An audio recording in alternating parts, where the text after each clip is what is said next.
Hello and welcome to the latest episode of the Pop Culture Coram Deo podcast. My name is Jeff Wright. I'm one of your regular hosts, and I'm here with Jared Moore. Jared, as always, how you doing today, man? Doing well, man. Doing well. Had a pretty good day. It's Wednesday evening. Had a good time at church. Yes, so it is Wednesday evening when we're recording this. Now, we will release a little bit later than that, but today's an important day, not just because we had church service, Jared. Do you know whose birthday it is today? Abraham Lincoln. Well, it may be. I don't actually know if that's true or false, but think major pop culture artifact. Think blue and red. Think wears his underwear on the outside. Superman. Superman turned 80 years old today. He was created by Jerry Siegel and Joe Shuster, and the world met him April 18th, 1938 in Action Comics #1.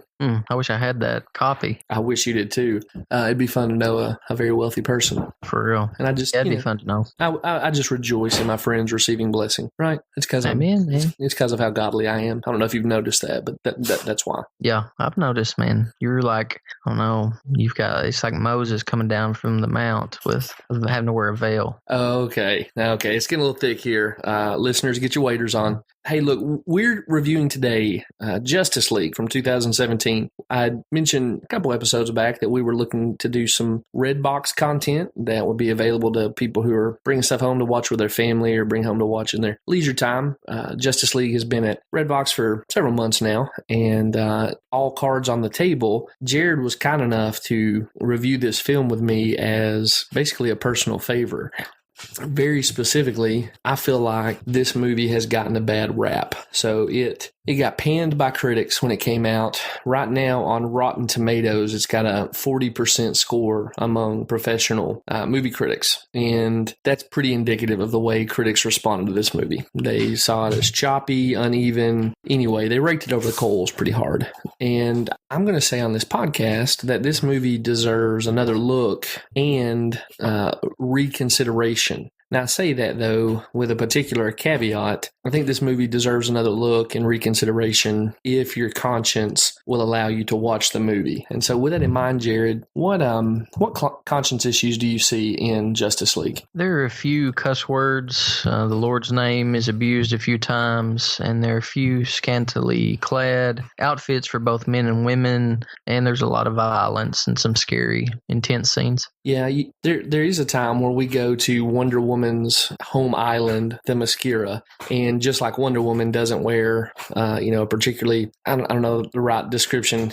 Her clothing doesn't cover her body extensively. That is true for her neighbors and relatives there on Themyscira, and so the physical form is put on display pretty quickly and pretty thoroughly. No nudity, of course, but.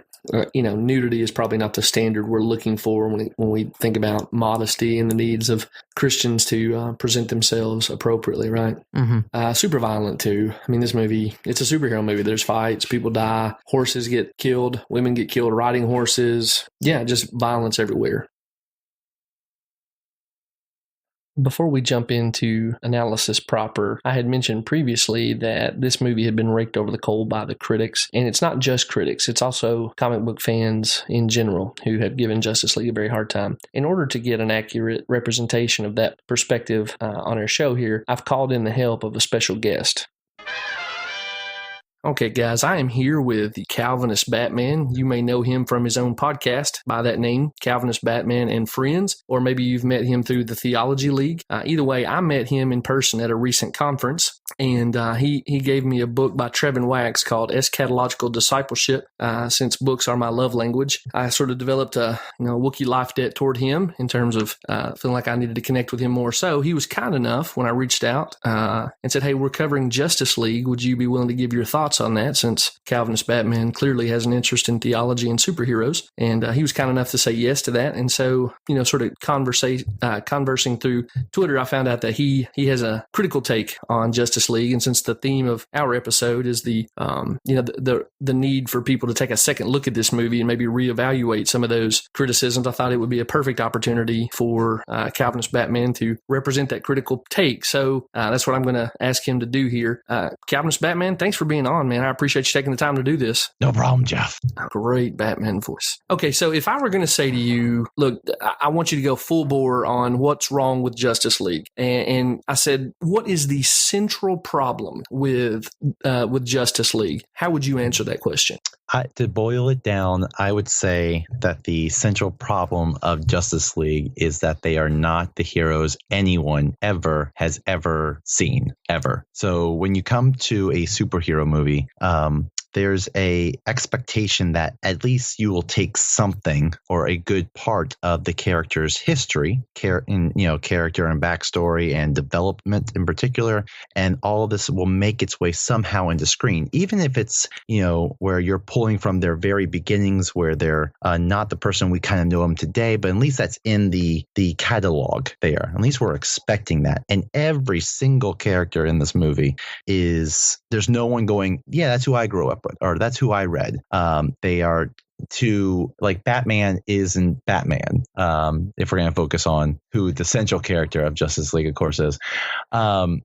So Batman's not Batman in the movie because he does nothing or believes nothing or acts in no way like any Batman has ever acted or believed or preached at people.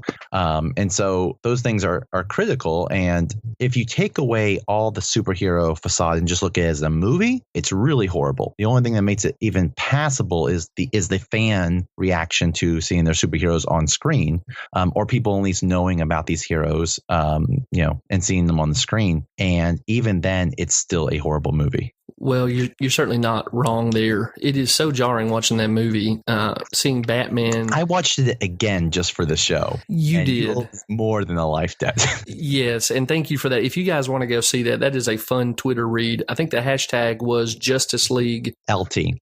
Okay, so Justice League LT. Look for that hashtag on Twitter. You can read along with that. It is so it's so jarring to watch a Batman cast around for someone to lead the team, as if Batman's not the default leader in every room he walks into. Yeah. The more of my problems were, this movie has serious baggage as it is, coming from Batman vs. Superman, Dawn of Justice, and Man of Steel. Even someone said recently that ever since DC or Warner Brothers, I guess, has entered into trying to make a shared universe for DC, for their cinematic universe, everything's been horrible. Outside of 2/3 of Wonder Woman.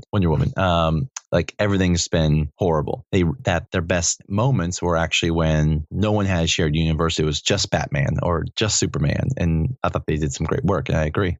So I totally lost my train of thought. Well, while you're regathering it, can I ask you, what are your thoughts on Zack Snyder as a creative mind, kind of shepherding the whole thing? Well, he's creative in that he likes three things and three things only: slow motion, a lot of CG like effects and backgrounds, and in my opinion, exploiting women. So every movie he has, they're just skanks. Like that's just what he's known for. So as much as he tries to do things supposedly that are empowering, I think the only movie so far in the DCCU that he has not directed is Wonder Woman, and maybe that's praise for why it did so good. Besides that, almost all of it is directed, written, acted by women. The most powerful piece for women didn't come from Zack Snyder, who's been the kind of spearhead and brainchild of Kevin Feige for DC. It's come from just a woman and a few writers. Sure. Do you buy my theory? And I know this is coming at you cold, but my theory is he adapted Watchmen, and he's never been able to get that paradigm of like dystopian, looking at the seedy underbelly of superhero culture out of his head. So when he sees Superman, he's seeing Dr. Manhattan. When he's seeing Batman, he's seeing Rorschach. He just can't break through from Alan Moore's vision. Does that make sense? It does. I'm not sure if some of your listeners are going to praise me for this or criticize me for this, but I have yet to see the movie that he made. Sure. Mostly because up until recently, I had not read Watchmen. And that moment right there is a boo. I should have. And a yay that the first, kind of introduction of Watchmen that I ever had was not the movie. Because as much as he tries to stick I've heard by the book, the design schemes of the book are the book. So Watchmen is more than the words and the visual story. The artwork. Sure. It's what was in the mind of the artist in particular, not the writer, the artist, when they were drawing Watchmen. Because I personally think it should be studied in universities. It's a masterful piece of work that DC actually is doing a okay job doing a sequel to, but they're missing it. It can't fit in their shared universe and be as great. The color palette, Zack Snyder loves muted colors. He has a fascination for them. Every movie, if you watch every movie he's ever done, every single movie has muted colors in it. So everything's kind of like grayscale with blue in it, or Sure. if you're in 300, it's grayscale with red in it. But Watchmen is very bold and striking and neonish at many points. And I think I'm going way deep into Watchmen here, so sorry. No, I'm the one who asked, man. I appreciate it. So I think Zach loves art and loves comics. I truly do. Watching him and Kevin, I cannot remember his name right now, but he's a big comic book guru and huge fan. All the work they were doing when Batman v Superman was in production. You watch them together and they're like, this is the movie for the fans. But you can love something and not know how to adapt it. Yeah. You can love something and not know how to make a great movie. And you can make it pretty. I mean, I would argue that the computer effects department probably covers up a lot of what is already wrong with the movie. Talking about Justice League at this point, right? That I'm probably talking about every one of those movies. Gotcha. That if it was just done on pure what is being caught in camera, there'd be nothing there. Maybe the actor, like 20% of the time. But most of it is in the computer, and so all we know is that he knows people who can make great movies on a computer, or great visual looking movies, except for this one on a computer. Yeah. So I think that's a pretty good dovetail back to an earlier point I was going to ask you to explore just a little bit. You said none of these characters are the characters we've known from this long-running comic book and other property continuity we have. Could you just flesh that out for us just a little bit for the characters who make up the Justice League? Absolutely. So the one I pointed to mostly in my kind of live tweet was the Flash, because that's the one that is newest to the viewer in this. I mean, we get a little bit of Cyborg, but we've seen a video of him. We've barely seen a video of this guy since he's super fast. And so we catch him, and looking at the long history of Barry Allen and what he does, there's some nice plays. So we see the dad in jail, but the character himself is this scrawny weakling who is just eaten up with fear and anxiety, who has not a hero bone in his life yet. That is not a story that's found anywhere in the pages. He's been scared, don't get me wrong, but that kind of character is not who anyone remembers as Barry Allen. Barry Allen always has had a sense of justice about him. I mean, most comic books place him as in the criminal detective kind of field. So like, that's who he is. He's not, and this time now, I guess he's like a computer something. We don't really know what he's been doing all this time, but I guess he does websites as best I can guess. It's a really fancy rig for websites, but and by the time he ends the movie, he's in the crime lab. So you can argue, well, maybe this is a prequel to literally everything that he's gone through, but I don't see how his next movie is supposed to be Flashpoint. Like, if it gets developed, exactly. I'm not going to get off on that. But Flashpoint holds, especially as a story source, the whole reason why it's such a heartbreak. It's a heartbreak tale, because Barry has always had the sense of justice. We move on from what tries to destroy us, and we let it build into our character, and we improve from it. We learn from it. Just because I can fix the past doesn't mean I should. And in Flashpoint, he does, and that's why it's so heartbreaking, because he gets what he finally wants, only to see that everything else has been messed up in regards. And it's like a definite that moment is probably, I would between this and Crisis of Infinite Earths is the defining moment in the entire DC universe. I think. For in the comics, like right now, what DC is doing in their comics is harkening back 20 years to this story. Sure. So it's like it's a pivotal piece anyway. But there's no way the kid we know now is going to make that movie. Yeah, there's not enough time to develop him into the person, right? There's 10 years here. So if you argue a prequel, then you are arguing already for the demise of its sequel. At least for what we as the fans know. And when we hear, hey, there's Flashpoint, we go, oh, I would love to see a perfect rendition of that. And you say, sure, that's what we're going to give you. And you don't even understand the character. I'll make one more reference. So Batman, I started the hashtag Not My Batman because not only does this Batman not out, he catches a parademon in a net in the beginning. And I think that's the most he does in the whole movie. Yeah. And I'm not joking. I'm not lying. I'm not over exaggerating. I think that's the most like Batman-y he gets. Well, he catches Barry when Barry's running at super speed and trips. I don't understand. Yeah. Like Barry's running the speed, at least of sound, and Batman is able to see him trip and fire his Gatling gun to catch him within that millisecond, I guess. Yeah. Like that.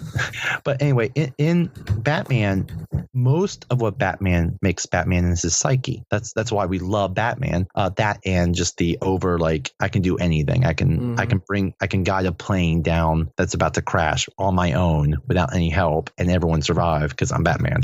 That's who we have come to know. But more than that, we've come to know his psyche, what defines him. How in the midst of pulverizing all the people he does, that he has a code. And that's probably what's just gridded me this entire thing is that this Batman has no code. He's the most unethical person you will ever meet.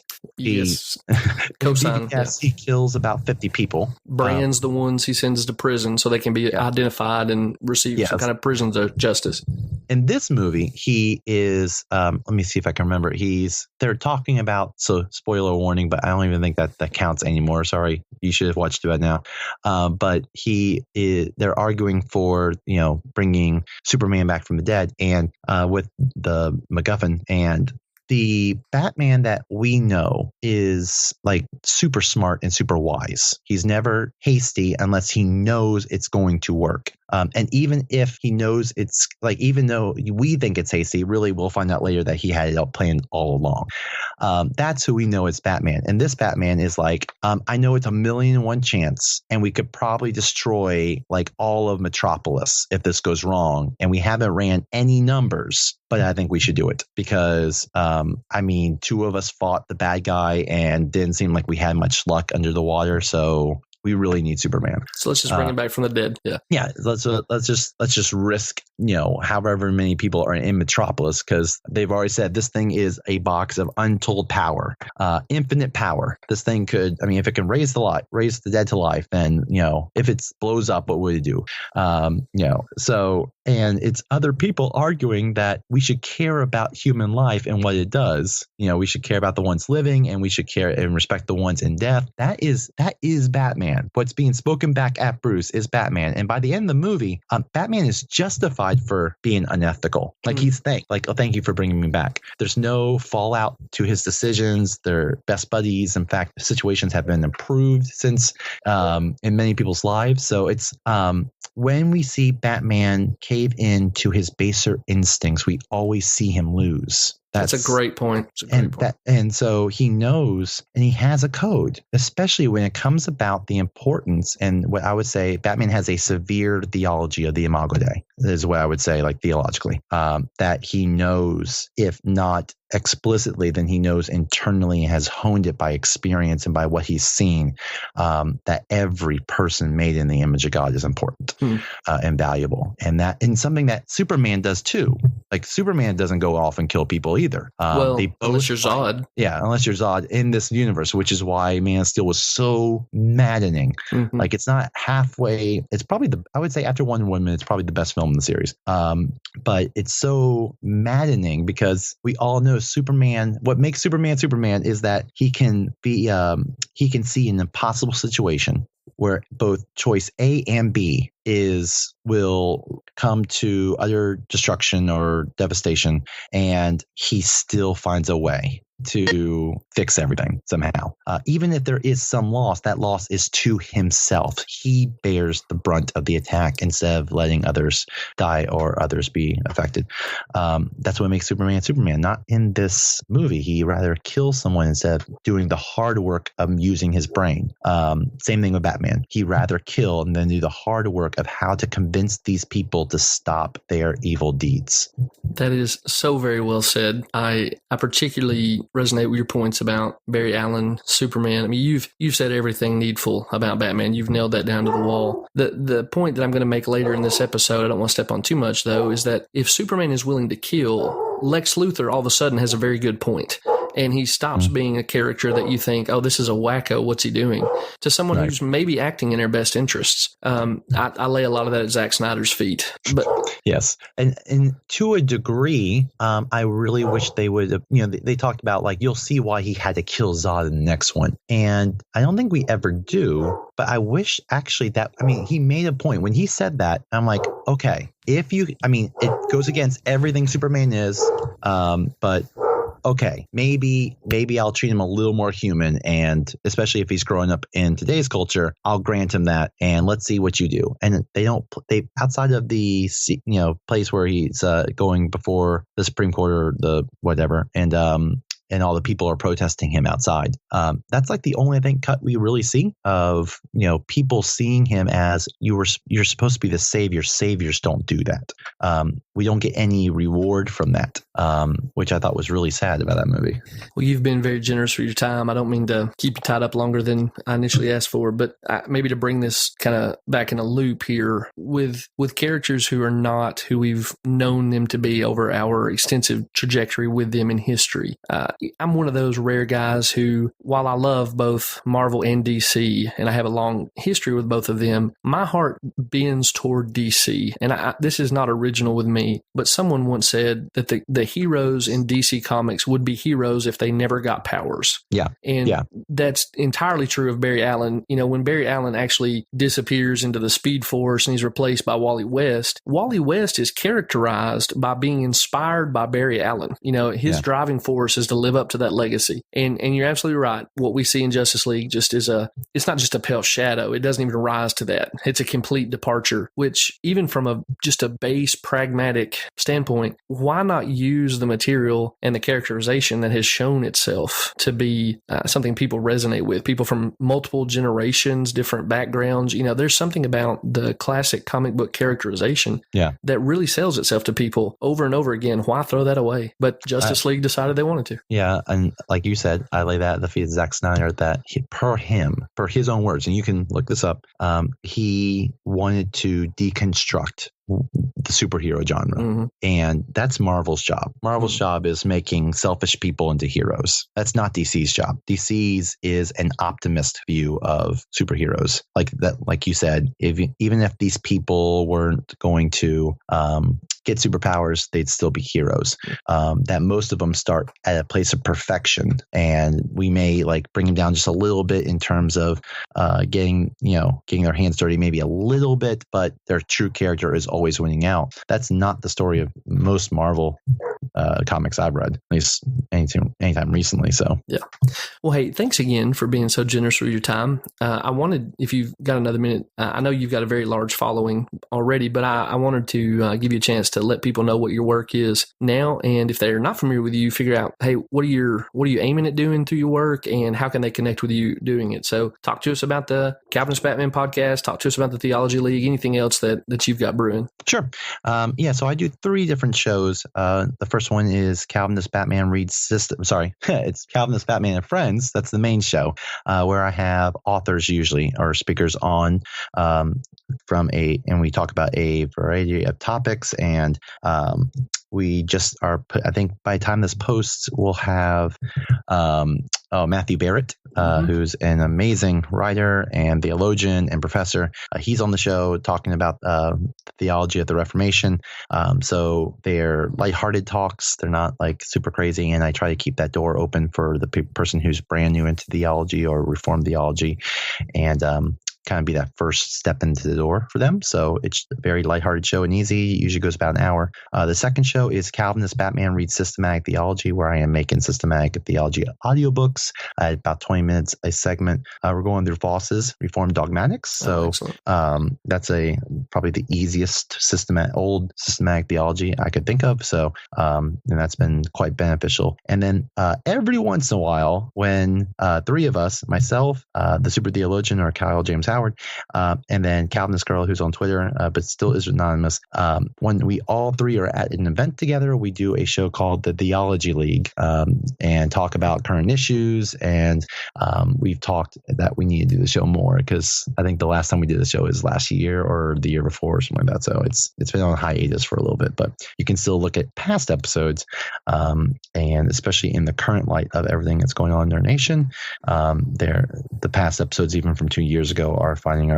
itself quite prophetic. So, and you can look me up on Twitter at Calvinist Batman or on Facebook. So, and the .com is Calvinist Batman as well, right? Yes. Well, guys who are listening to this, if you're thinking, oh yeah, I want to jump in and see what Calvinist Batman is doing, and you're looking for an entry point, for me, I've been thinking through political theory in light of my ultimate identity in Christ. And one of the episodes that I've got queued up to listen to, I haven't started yet, but you had Jonathan Lehman on, is that right? Yes. He's coming back on the show in just a few weeks. Oh, that's wonderful. Yeah, so we did a politics series. I'm pretty sure it's the one you're talking about, where I had Russell Moore. I had, who did I have? Andy Nasali, Jonathan on, and then we ended it with someone important. I forget who it was. But we talked about politics kind of straight through in a multitude of different angles. And so that's still to date one of the favorite things I've ever done. So it was back in April of 2016. So they're marked the politics series. So you should be able to find them. Excellent. Well, I'm looking forward to listening to the one from April 16 and then this new one. Thanks for doing that. And I'm just looking forward to it. So thanks again for being on, man. I appreciate your time. No problem. Thank you. With that established, Jared, you want to talk for a little while about kind of the raw material of this movie? We'll walk through our worldview analysis: creation, fall, redemption, glorification. So we're looking to see how this story reflects the true story that God is telling about His Son, Jesus Christ. Is it telling us the truth about these elements? Is it telling us something false about those things? So, Jared, what's the inherent goodness of creation that you see in the world of Justice League?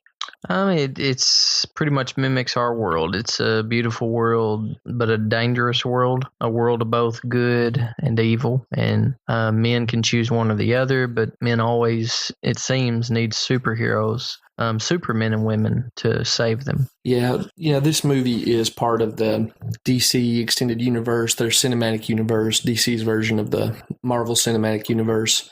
And it's built on stuff that has come before. So we have seen Man of Steel. We've seen Batman versus Superman, Wonder Woman. There's been a few movies that have predated this. This world catches up with a lot of that story.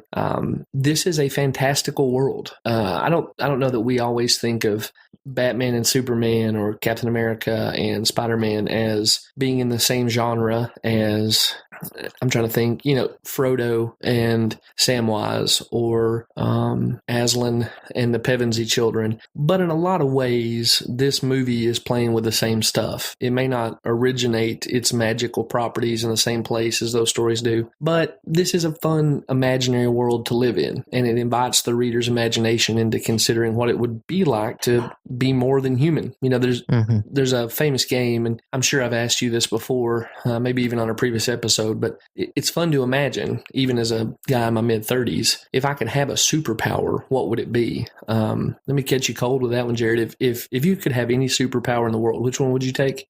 I think maybe turn back time. Okay. Would you go back and mess with the time stream, like correct errors in the past? Okay. You're not afraid of like creating multiple branching timelines and dystopian futures? Well, I think I could go back and change those if I did. You're the one who can do it appropriately, right? Well, of course, if you've got the superpower to do it. No, man, you know as well as I do that it's wonderful that we can only do as much damage as we can, Yeah. It's wonderful we're not not demigods. And I mean, good grief, if we had much more power, look at what we've done. Look at the 20th century. Yeah.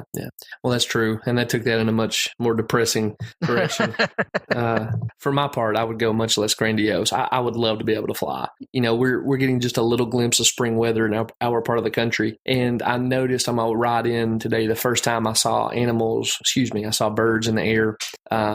Where birds will find a pocket of warm air and they will just sort of basically hover by staying in the updraft. And I remember thinking, I saw a hawk doing that today, and I just thought, there's few things in this world I wouldn't give to be able to do that for 30 minutes, let alone, take off and fly to wherever I wanted to. So give me flight. Cool, man. Yeah. I did not peg you for someone wanting to fly. That's cool. Yeah, I'd love to. So anyway, this is a magical world. It's fun to daydream and imagine. I'm not saying that we should desire to transcend the creaturely limits that God has placed upon us, but I do think in a faith that tells us that someday we will live beyond the touch of death. There's something sort of like that when you imagine, what would it be like to be able to run at super speeds or have the ability to lift, tremendous amounts of weight. So there's a goodness to that. There's a fun imagination element that's part of the world we're in here. So there's that. What about fallenness?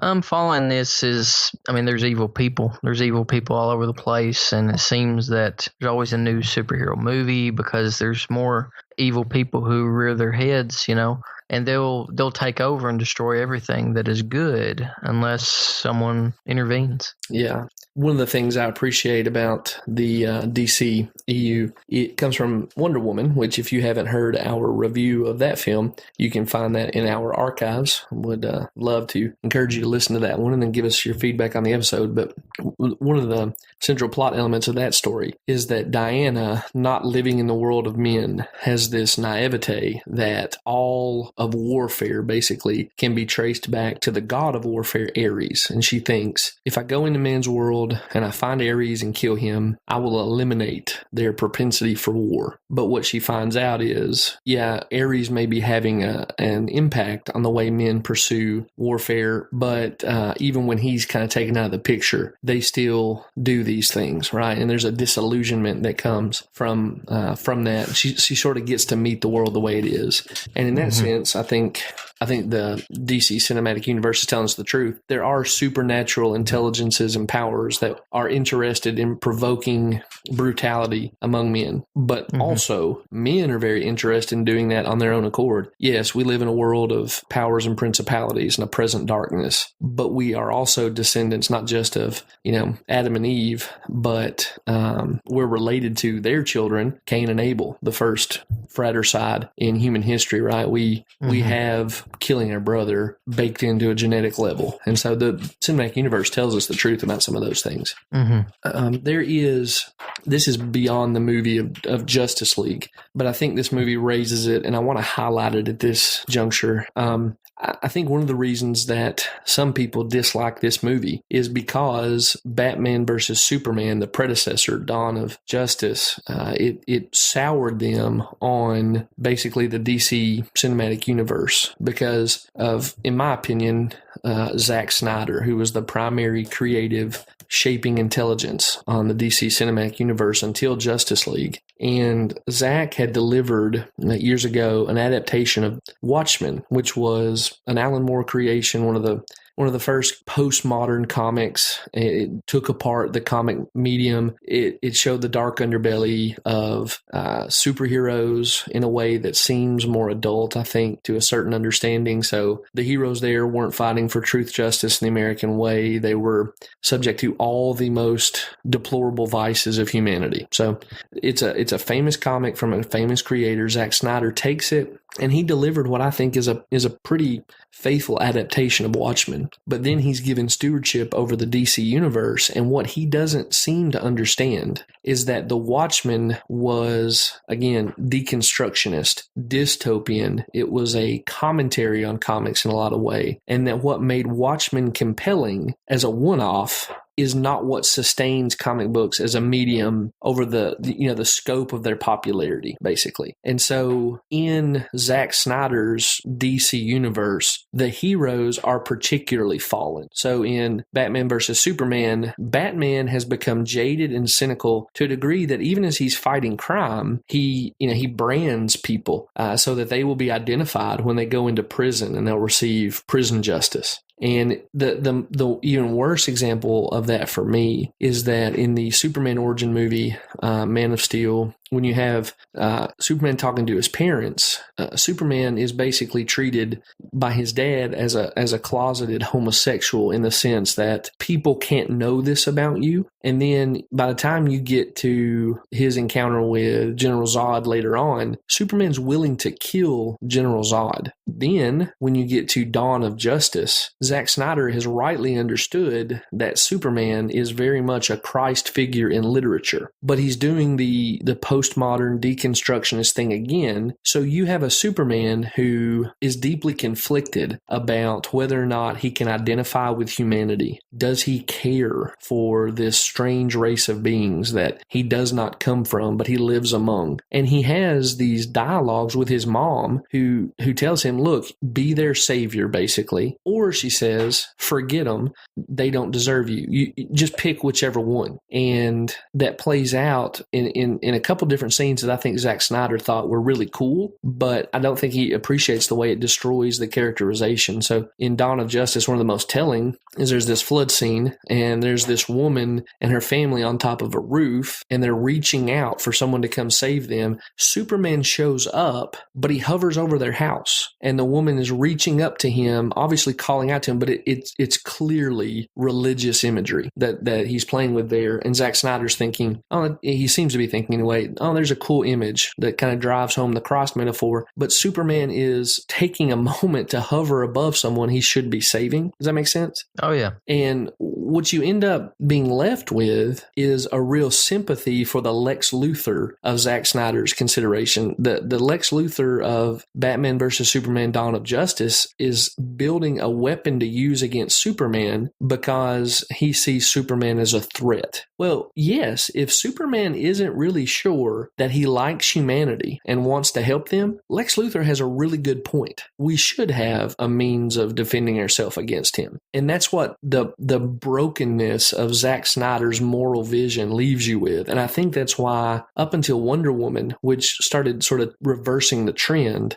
of everything has to be cast in shades of moral gray. I think up until Wonder Woman, that's why the regular audience who just shows up to the movies to watch a good story ended up not feeling very connected to this cinematic universe. We, even if we're not conscious of it, or even if we're people who say, I don't believe in a God, I think religion's dangerous, we don't want to see a morally ambivalent Superman. Or if we want to see that, we're not going to show up to see that in multiple installations. It's exhausting to us.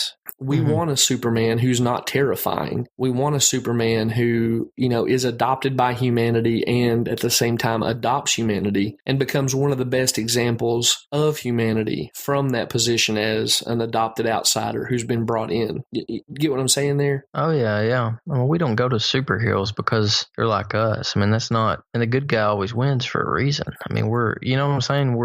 People want a story where, they want to identify with these super characters and the good that they do.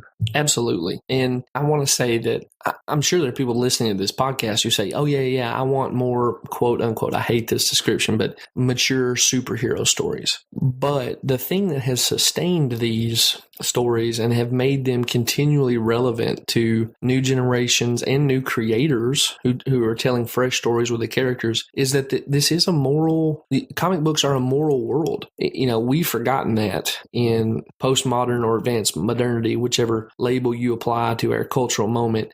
We have done the Zack Snyder thing and said everything's shades of gray. Every outwardly appearing noble person has a dark underbelly. We're always looking for the hypocrisy and the letdown. And really in a lot of ways we've learned that because we're used to seeing public figures fall. We're used to seeing authority be used for abuse rather than the good of those who are under its power. And that's really, in a lot of ways, the superhero thing. They have these great powers. What are they going to do? Are they going to be tyrants? Or are they going to be servants? Well, because we actually live in a world spoken into existence by a super powerful being who made us in his image and who is fundamentally a servant to his creatures in a way that we absolutely do not deserve. Even people who are hostile to religion can't help but sort of come back around to that in the stories that we're telling in modern mythology like Superman. So I say all that to say these movies, up until basically Wonder Woman and I think Justice League, were cutting their own feet off from underneath them by trying to give us a Christ figure who is deeply morally ambivalent in a way that Christ isn't. And I'm not surprised that those stories failed to catch the imagination of a broad audience. Right. So I guess really to bring it down to a particular point, fallenness in this movie isn't just an element within the story where bad guys do evil things. I think this movie is a product of fallenness in its own creator, not Big C creator, but think about Zack Snyder, Jeff Johns, people who had creative control over these franchises. I think they were evidencing a particular kind of fallenness that affected these movies for very much for the worst, if that makes sense. What about redemption? Where does redemption come from? I think it's through the community of these superheroes joining together to conquer evil. They can't do it on their own.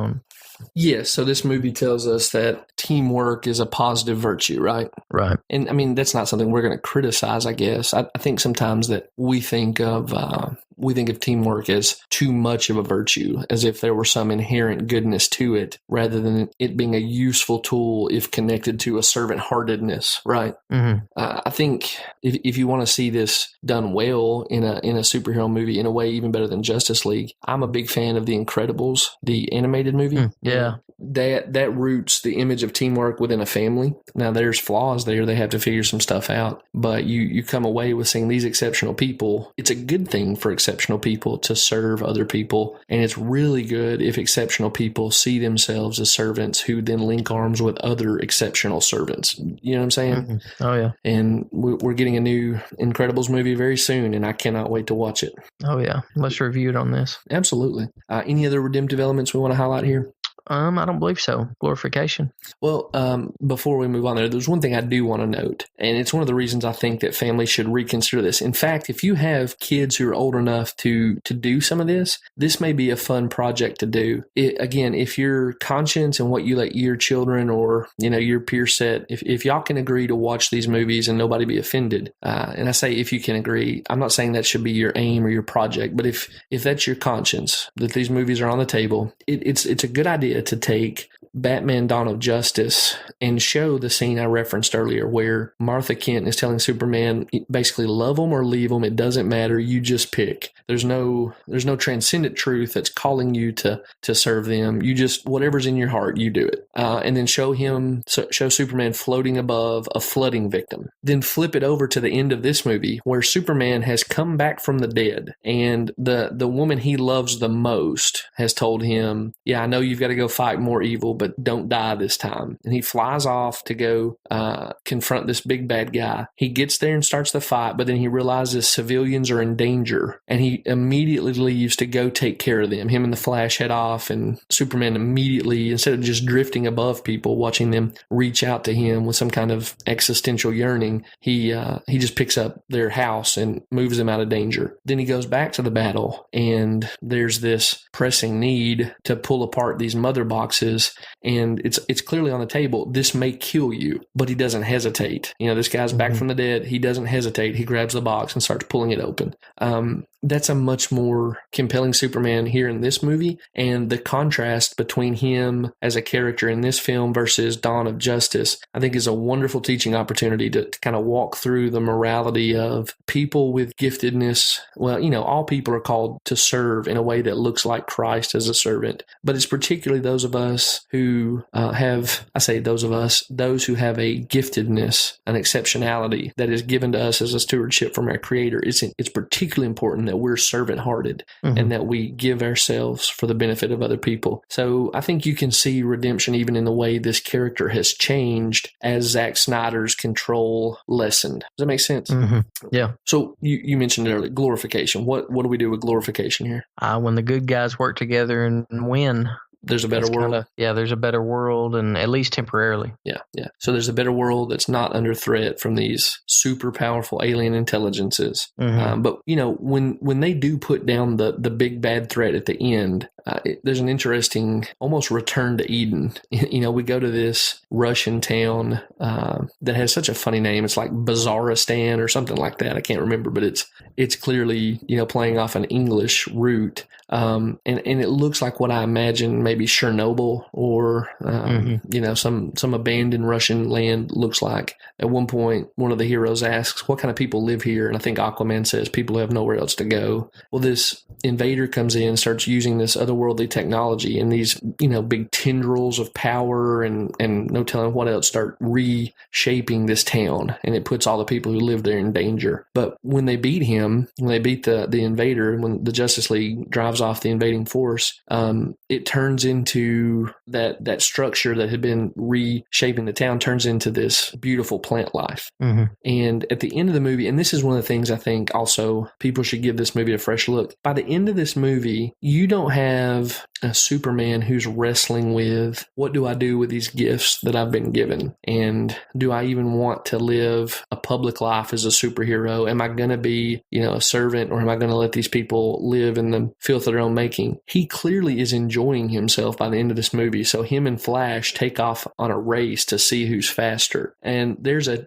childlikeness there that is not childish, that I think really invites the watcher into the joy of imagination again. If you and I are friends, if you were super fast and I could fly really fast, we would race pretty quickly early on. You know what I'm saying? That's just what we would do. And that's an appropriate way to revel in the imaginary goodness of this world. So yeah, it's glorification in we work together, things are going to get better. It's drawn on Edenic imagery, but these guys also enjoy the goodness of the gifts they've been given in a way that sets it apart from previous movies, in a way that I think says something to believers who are gifted by our Creator with, again, gifts as a stewardship to be used, but also to be enjoyed. Mm-hmm. So we've chopped it up here with a worldview analysis. Let's get into the questions where we want to start putting it back together to find useful material for our enjoyment of the Lord and also to serve our brothers and sisters in the church, also our neighbor. What's the story? We just got done walking through some of that. Where am I though, Jared? Where do you see yourself in this imaginary world? I'm probably one of the humans depending on one of the superheroes to save me, or I'm Batman. Yeah, I think it's pretty clear you're Batman. That's right. That's right. But he's kind of a wimp in this one.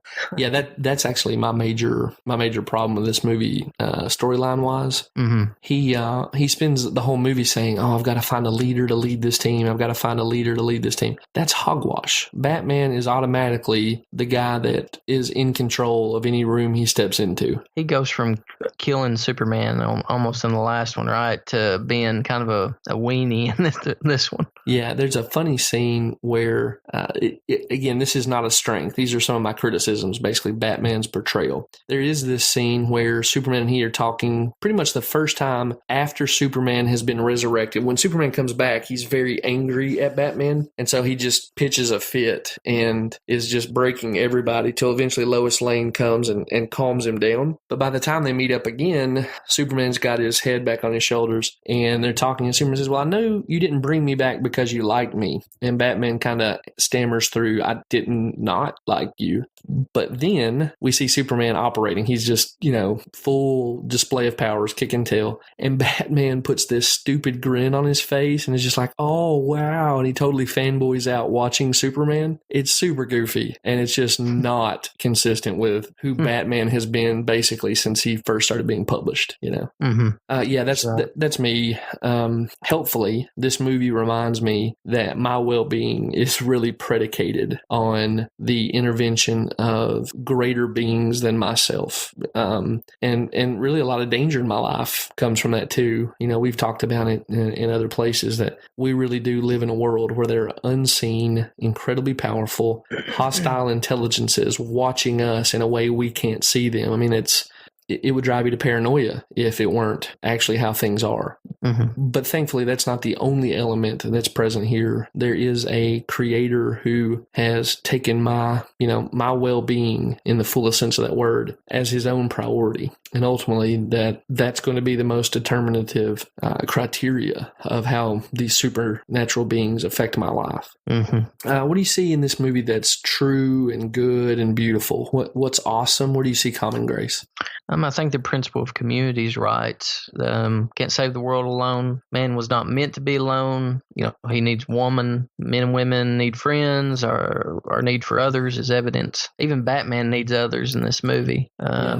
Gets right how we should respond to evil. Where there is evil, it must be fought. And if you can't defeat it yourself, you've got to seek out others or someone greater than yourself. Or, the Bible says that's part of the reason why the government was created, why it's given authority by God. And then I think the movie gets the definition of hero right. You know, heroes put others above themselves, even to the point of self-sacrifice in order to save others. Heroes even deny themselves. They deny their wants and desires for the sake of the greater good. Batman's a loner, but he cannot save the world by himself. And there's something more important than Batman's emotions, his desires. Saving the world is more important. So Batman's authentic self is irrelevant in this movie. There's an objective calling beyond his desires.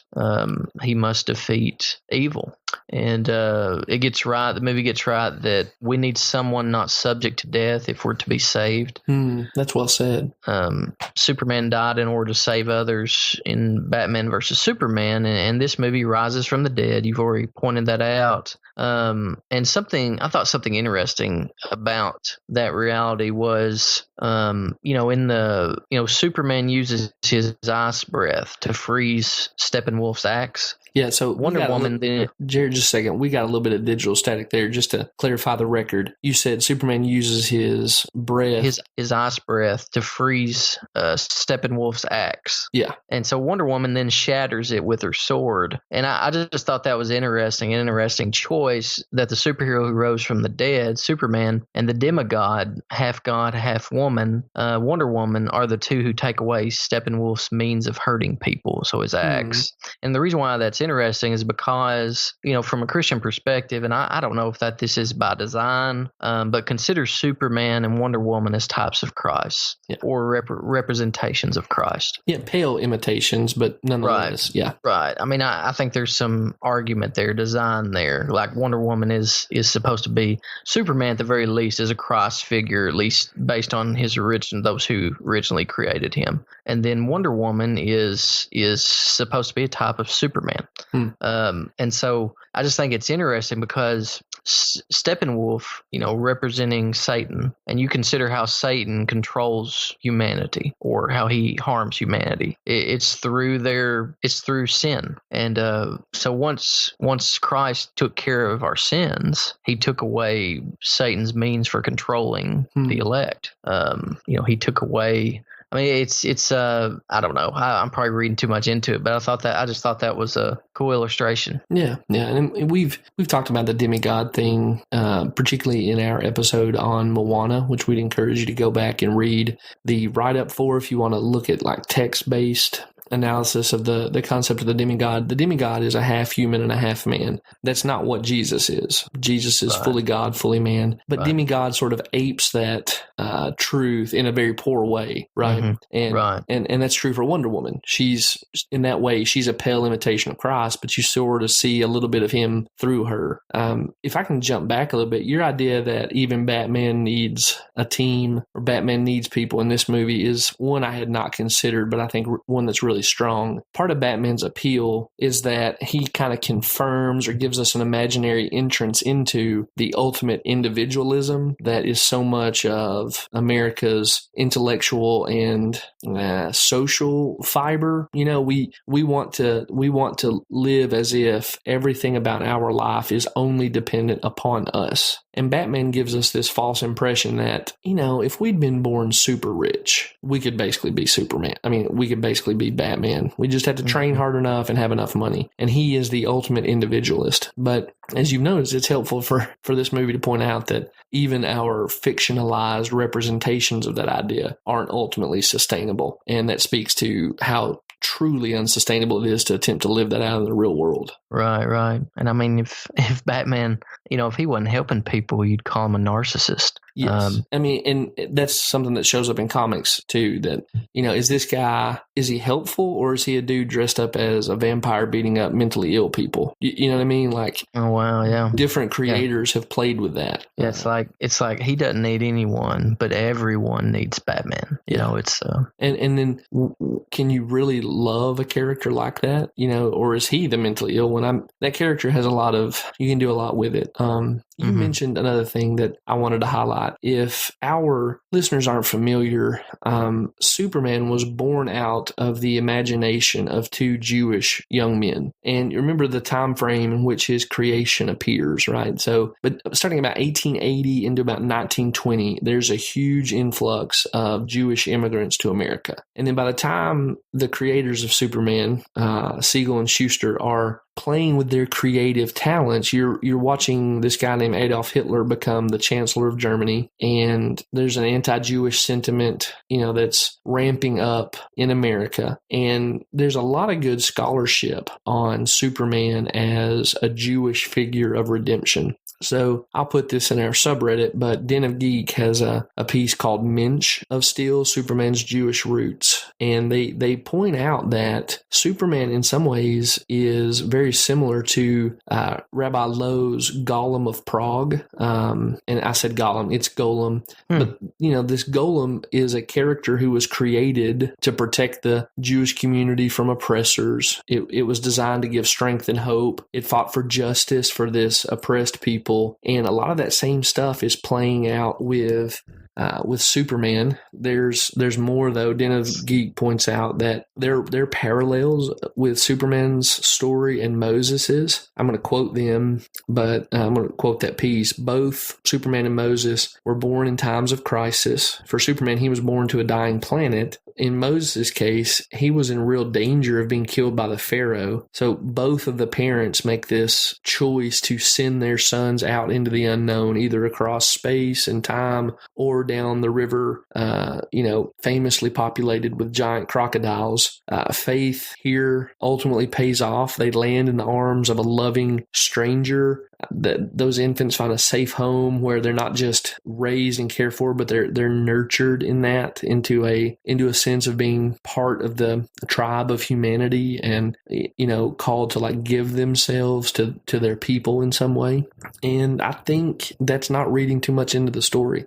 I think Superman clearly is a product of the Judeo worldview, and I think pretty quickly develops into a product of a Judeo-Christian worldview. I think that's part of why he's so compelling. And on the subject of him being a Christ figure, there is a book called, it's actually a novel. It's called The Book of Lies. But the guy who wrote The Book of Lies pays a lot of attention to Superman's origin in the imagination of his creators. Let me just read this to you, Jared. I think you'll find this interesting. This is from the Telegraph in the UK, and the title is called The Tragic Real Story Behind Superman's Birth, which I'll also post this in our subreddit. Here's an excerpt. It appears that personal tragedy, rather than a quest to win over their peers, could be the real story behind Superman's birth. On June 2nd, 1932, Jerry Siegel's father Mitchell, a Jewish immigrant from Lithuania, died during a night robbery at his Cleveland secondhand clothes store. The 60-year-old fell to the ground during the robbery. According to the police report, gunshots were heard. Siegel's family and the coroner, however, said he died of a heart attack. Was it the sudden loss of his father that pushed a distraught 17-year-old to invent a bulletproof super being to avenge evil and fight for good? Well, that's the theory of best-selling author Brad Meltzer, who researched Mitchell Siegel's death for his new novel, The Book of Lies, which draws parallels between Siegel's murder and another true mystery, the killing of Abel by his brother Cain. So we start getting quotes. In 50 years of interviews, Jerry Siegel never once mentioned that his father died in a robbery, Meltzer told USA Today. But think about it. Your father dies in a robbery, and you invent a bulletproof man who becomes the world's greatest hero. I'm sorry, but there's a story there. That's Meltzer. I think he's onto something. The piece goes on to say that although Superman did not appear in print until 1938 on the cover of Action Comics, writer Jerry Siegel and artist Schuster originally came up with a character first dubbed the Superman 6 years earlier, quote, just weeks after Jerry Siegel's father was killed. Mr. Meltzer writes on his website, in one of the oldest surviving sketches, Superman rushes to the rescue of a man being held up by a masked robber. Here's Meltzer again. America did not get Superman from our greatest legends, but because a boy lost his father. Superman came not out of our strength, but out of our vulnerability. There's a lot there, and it's a compelling thesis. I've heard a similar version of this that I couldn't track down the sources on, so I'm not going to cite it as such, but I've also heard Superman is basically the secularist Jewish Messiah, that these guys weren't particularly involved in their faith. I can't confirm or deny that, but they were still looking for the concept of the Messiah that had been so much of part of their community's conception of the world, this awaited figure who would set things right, that they went and created the Superman. I think that last line that Meltzer gives is really important to understanding Superman as a Christ figure and as kind of the impetus for me saying we need to reconsider this movie. That last line is Superman came not out of our strength, but out of our vulnerability. Jesus Christ had the power to do whatever he wanted to his creation at any moment that he chose, of course, in consistency with his Father's will. But what defines Jesus as a savior is the way his power is manifested through his vulnerability, right? He is the sort of savior who can be nailed to a cross and demonstrates his power through the triumph of the cross. Now, of course, there's the return to glorification through the resurrection and the ascension and the exaltation. Absolutely true. But in the way that Superman is vulnerable to the emotional hurts because he loves a woman and he loves humanity, vulnerable to these powers that can take his life, and he willingly gives his life to defeat the evil. And then the way he comes back, I think all those things really put him in front of us and say, basically the reason generations of people, new generations, different cultures, different creators, he's a transcendent pop culture artifact from Western culture at this point. And I think it's basically because he does a pretty good job of being a bad copy, but one of the better bad copies of who Jesus Christ is. Mm-hmm. And so we should pay attention very carefully to the stories that are told about him. Don't let Zack Snyder goof him up. Give him to somebody who understands the importance of this figure. What's distorted, evil, and false here, Jared? How can I subvert idolatry? I think that the idol in this movie is that good and evil are always with us. A yin-yang presentation of good and evil kind of in this movie. The ultimate reality in this movie is kind of the world as you see it. Now there's metahumans and aliens, but it's a world without an ultimate good creator. And so there's no ultimate reason given for man to do good or evil. It's just reality. You choose one or the other. Yeah, that's absolutely right. That's the arbitrary, that arbitrariness rather, is the Achilles heel of this universal brotherhood of mankind, echo that still remains in our culture. We believe ourselves to be cosmic accidents. The only higher purpose we have is to reproduce, and yet we still find ways to tell these stories about, it's good to be in community. It's good to partner with your neighbors. It's good to, not live on an island. And our worldview has no ability to explain those things. It doesn't realize you can't say both, basically, and be intellectually consistent. Right.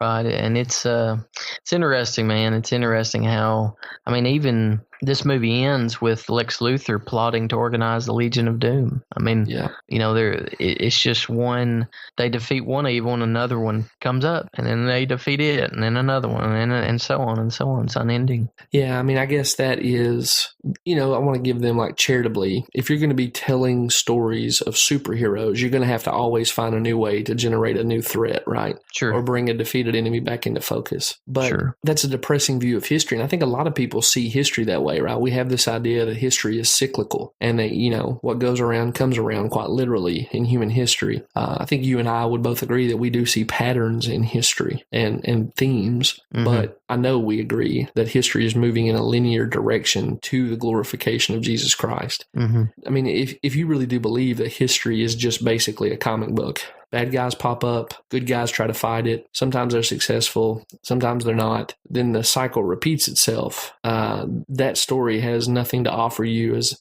a human being, to give you a vision of life that compels you to see it as worth living. And I'm not saying that everyone who's a secularist is suicidal or nihilistic, but that view of history is inherently nihilistic. And I'm not surprised that some people reading it honestly conclude, I'm just going to end my existence. Of course, that's an evil choice. It's a choice that brings immense suffering to other people. But again, I just want to note that our cultural narrative pushes people to those conclusions. Yeah, it does, and it seems to be pushing more and more. I find it strangely, it's fascinating, man. I mean, life is literally better, historically, right, than it's ever been in the history of the world. Yeah. And people are taking their lives more and more, it seems. There was a doctor that I knew this past week who just took his life. And 62 years old. I would go, he did surgery on one of my members, and he insisted that we pray. He was an outspoken Christian. And, wow. It's just heartbreaking. It's heart-wrenching. It seems that he made a quick, wrong decision, decision he couldn't take back. And it's sad. But I don't know, this mentality that we've got to be, I don't know if it's superheroes or social media or what it is, but we've got to be, or American idealism, we've got to be the best. It's not good enough to be who God made us to be. We have to be the best at what we do. And I think that's a trap. I don't know what happened with this fella, but there's, it goes to social media. It goes to, we have to be liked by everybody, or everybody. If we're passionate about something, everybody else has to think that it's the best thing ever, or we're gonna be miserable. Well, that sounds like a people, and I think neither one of us is trying to say that social media or a nihilistic worldview is going to be the sum total of explaining why things happen, like a good doctor taking his life happens. But we also want to say these are some of the ways that it seems quite obvious contribute to the thinking that leads people to that end. It's ultimately an expression of sinfulness, but just being charitable to our neighbors, what you're saying there about people need to see us as exceptional, people need to see us and what we're passionate about as important to themselves as well. It sounds like a people who are desperate to live in a big story that has consequence, that has transcendent meaning. And if we can't actually have the one, or we cast off or suppress an unrighteousness, the transcendent story that we're actually living in, we're going to try to manufacture one, either through our accomplishments or our passions, or we're going to be left feeling like, well, the entire enterprise is broken, so I'm just going to check out early. Right. Yeah, it's sad, man, because it's I don't know. It's very strange, the pressure, all this stuff, because it's very hard to pinpoint what exactly, everybody's got an opinion too. When somebody takes their life, they're always wanting to blame somebody else, when ultimately the person responsible is the person who took his or her own life. Yeah. So just to caveat that, I think Jared and I would say that there is such a thing as mental illness that causes people to act irrationally and to act toward self-harm. But it seems like mental illness has become the only narrative we have for people who take their own lives. And that's way too simplistic. That a great deal of what's going on, we can't shunt off easily as mental illness. We have to say this person, maybe from a place of great pain, but nonetheless, this person chose an evil course. Right. And that's what's so sad is oftentimes you hear mental illness. I see it all the time, and the blaming of other people for,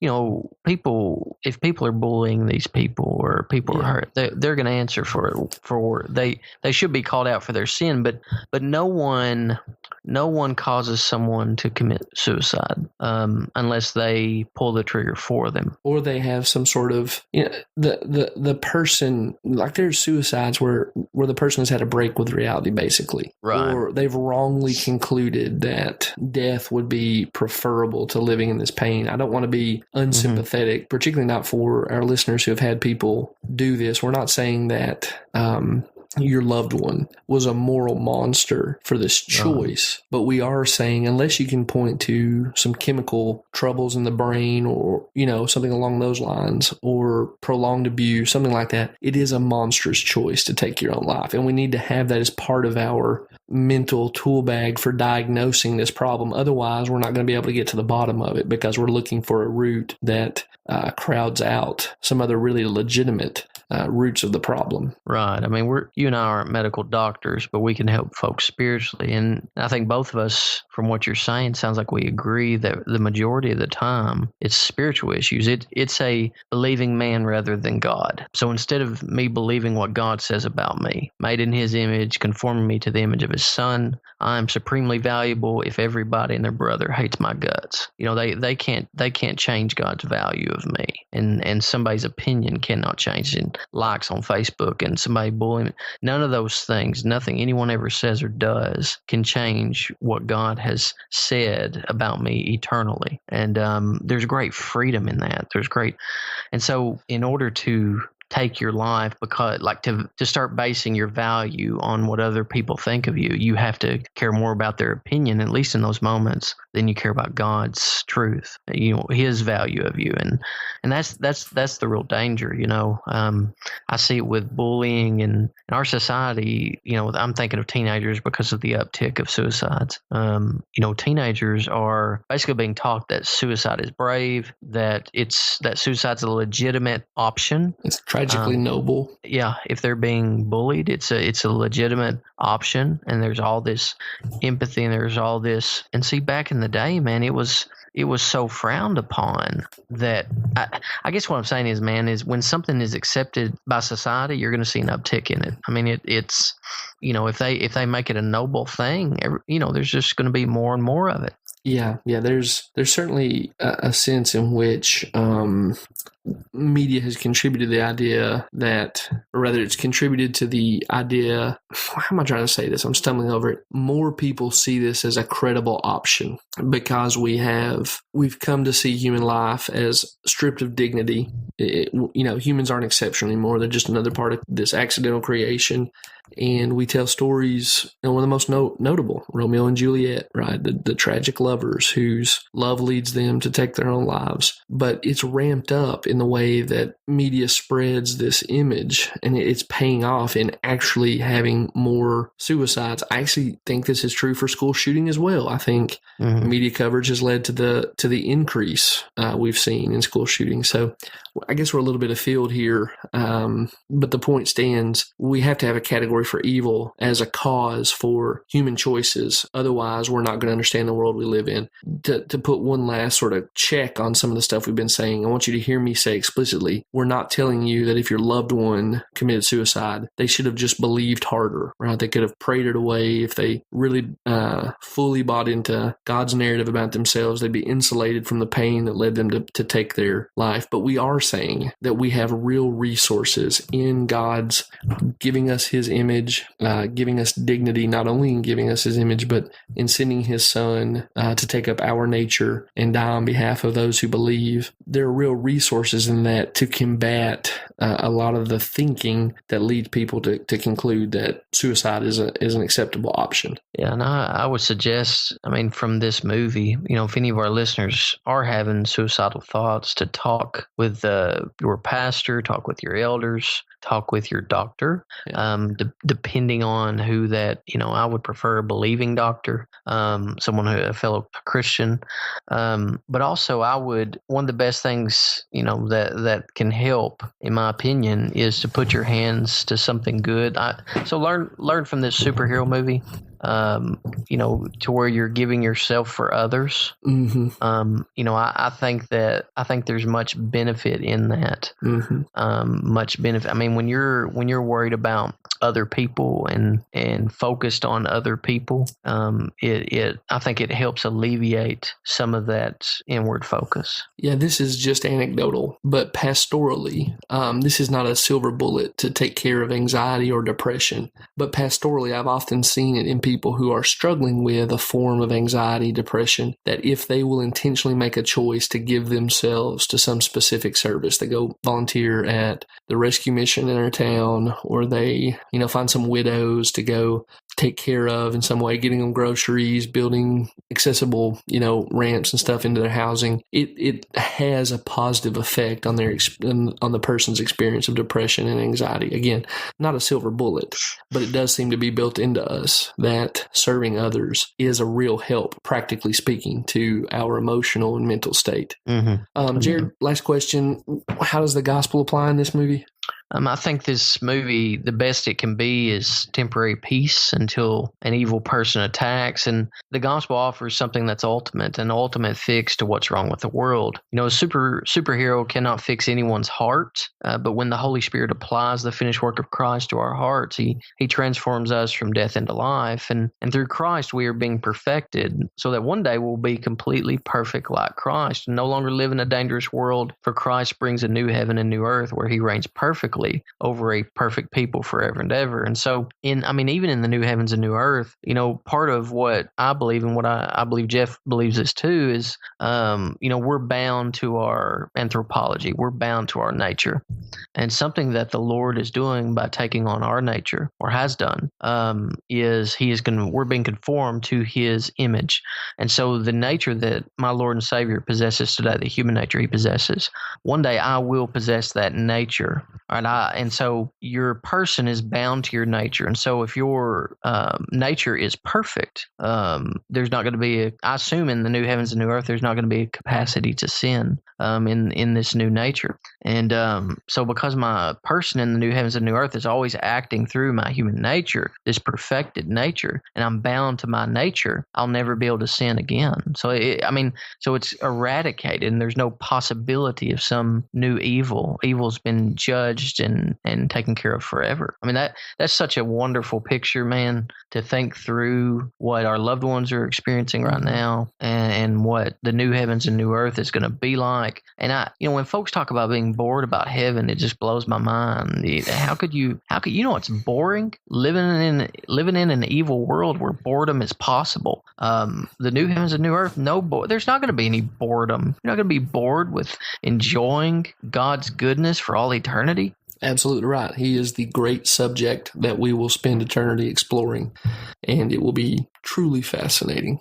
Oh, yeah, absolutely. Absolutely. I mean, I know folks, they think of, it's interesting. Folks think of a harp and an angel, you're sitting on a cloud and playing a harp for all eternity or whatever, until other people start saying something, I never even considered that would be boring. I mean, even if I did, I know that's wrong, but even if growing up, whenever I understood heaven and as a young man, I never thought, even if I was playing a harp for all eternity, I never considered that would be boring.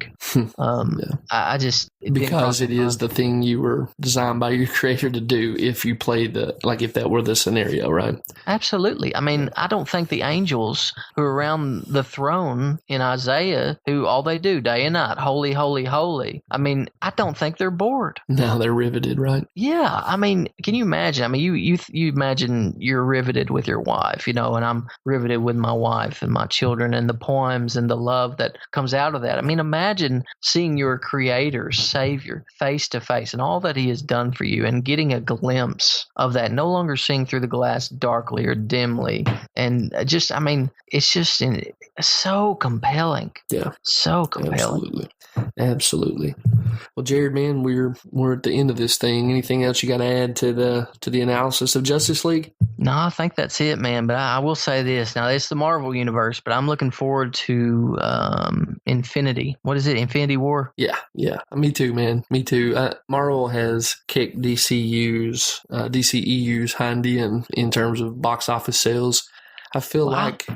can I say one negative thing about this movie? No. Yes, of course. Real quick. This, dude, they shoved it into 2 hours. That's part of why. They did not develop Aquaman enough, in my opinion. I wanted to see more Aquaman, more of his ability, more of his giftedness. You've got to be kidding me. Are you trolling me right now? No, I'm not trolling you. You don't like Aquaman? The fish guy, the guy who controls water and talks to fish, you want to spend more time with him? Yes. Oh, my gosh. I don't understand you. I'll say this. Jason Momoa is one of the more compelling versions of Aquaman I've ever seen, but Aquaman as a character, to me, there's not a lot there with Aquaman. And my sister-in-law, Alexis, if she is listening to this, is boiling mad at me right now. I'm sorry, Alexis. I'm entrenched in the position. But yeah. Aquaman does not grab my attention. I would rather see much more from Cyborg, Flash, everybody else. Aquaman would be the very last.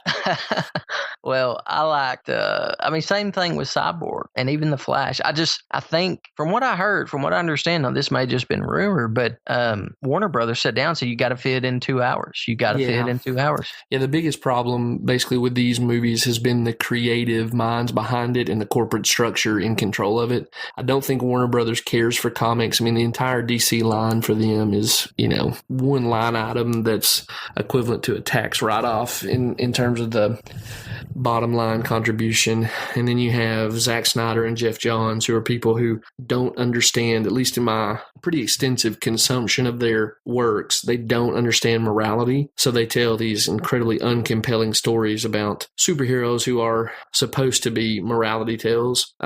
If you could get some people who loved comic books and sort of understood that moral clarity is compelling and certainly not boring and something to be pushed off, I think you could see these characters take off because they're historically great sellers. Marvel has done a much better job of that. Now, yeah, a guy like Tony Stark has moral gray areas, but he has grown. You have these moral exemplars like Captain America, the Black Panther. It's no wonder those stories sell better. They're more like reality and what people want to see in mythological figures. Yeah, so, good call, man. Good call. Having said all of that, I'm going to bring us full circle. I really do think this movie deserves more consideration. I think it deserves more consideration from Christians. And I think that if Wonder Woman and Justice League indicate some kind of trajectory for the DCEU, we may see it climb out of the hole it's in among the viewing public. So go, if your conscience lets you, this one's worth picking up at Redbox and giving a look-see. Good call. Jared, where can our listeners find you if they want more content from the mind of Jared Moore? Oh, my. You can find me on Twitter at Jared H. Moore. You can find me on Facebook at All Truth is God's Truth. I've actually got another podcast called All Truth is God's Truth. Check it out. And you can find Jeff and I on Patheos, patheos.com/blogs/Pop Culture Coram Deo, where we're trying to do about an article or two a week where we do companion pieces over the episodes we've interacted with. Check it out. Yeah, I'm at Right Jeff on most social media platforms. You can find our podcast on most social media platforms as well at PCCD Pod. And I mentioned their subreddit a minute ago. It is on reddit.com, obviously, r/PCCD Pod. So we would love to connect with you in any way possible. We'd really appreciate some 5-star iTunes reviews or wherever you're listening to this podcast. And any feedback you want to give, we would love to hear it because we want this podcast to be helpful as well as entertaining and engaging in some ways, at least on an intellectual level. So anything you can tell us, even if it's critical in a negative sense, we want to hear it because we want to offer a good service to those who take the time to listen. Jared, I think that's going to wrap it up for this one. I'm not sure what we're going to watch next time, so listeners, stay tuned. We'll be back with another episode very soon, and it'll be a surprise to us what we watch as well, I guess. All right, guys, thank you for tuning in to this episode of the Pop Culture Coram Deo podcast. We will talk to you next time.